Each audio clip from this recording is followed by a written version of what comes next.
2 ദിവസത്തിനുള്ളിൽ ബി.ജെ.പി. സ്ഥാനാർത്ഥികളെ പ്രഖ്യാപിക്കുമെന്ന് ബി.ജെ.പി. പാലക്കാട് ഈസ്റ്റ് ജില്ലാ അധ്യക്ഷൻ പ്രശാന്ത് ശിവൻ. പാലക്കാട് മുനിസിപ്പാലിറ്റിയിൽ 3-2 ഭൂരിപക്ഷത്തോടെ വിജയിക്കും. 10-ലധികം പഞ്ചായത്തിൽ ഭരണം നേടുമെന്നും സഖ്യകക്ഷികളുമായി ചർച്ച തുടരുകയാണെന്നും അദ്ദേഹം പാലക്കാട് പറഞ്ഞു.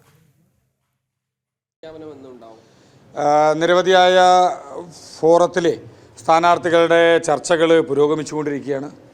അധികം വൈകാതെ തന്നെ 1-2 ദിവസത്തിനകം പാലക്കാട് നഗരസഭയുടേത് ഉൾപ്പെടെ സ്ഥാനാർത്ഥി പ്രഖ്യാപനം ഞങ്ങൾക്ക് നടത്താൻ സാധിക്കുമെന്നുള്ളതാണ് പ്രതീക്ഷിക്കുന്നത്. ഞങ്ങളുടെ സ്ഥാനാർത്ഥി പ്രഖ്യാപനത്തിന് മുൻപ് ബൂത്ത് തലം മുതൽ വാർഡ് തലം മുതൽ പ്രവർത്തകരുടെ അഭിപ്രായങ്ങൾ ആരായുന്നുണ്ട്. അതൊരു കണ്ടിന്യൂസ് പ്രോസസ്സാണ്. വാർഡ് തലത്തിലും പഞ്ചായത്ത് തലത്തിലും മണ്ഡല തലത്തിലുമെല്ലാം നിരവധി പ്രോസസ്സുകളിലൂടെ കടന്നു വന്ന് ജില്ലയിലും സഖ്യകക്ഷികളുമായിട്ട് എല്ലാം കൂടിയാലോചിച്ചുകൊണ്ട് 1-2 ദിവസത്തിനകം തന്നെ സ്ഥാനാർത്ഥികളെ പ്രഖ്യാപിക്കാൻ സാധിക്കുമെന്നുള്ളതാണ് ഞങ്ങൾ പ്രതീക്ഷിക്കുന്നത്. ഏതാണ്ട് 90% പൂർത്തിയായി കഴിഞ്ഞു. ഇനി ചെറിയ സഖ്യകക്ഷികളുമായിട്ടൊരു ധാരണയിൽ എല്ലാം എത്തിയിട്ടുണ്ട്. അതിനൊരു കംപ്ലീഷൻ്റെ ഒരു സമയം മാത്രമാണ് ഇനി ബാക്കിയുള്ളത്.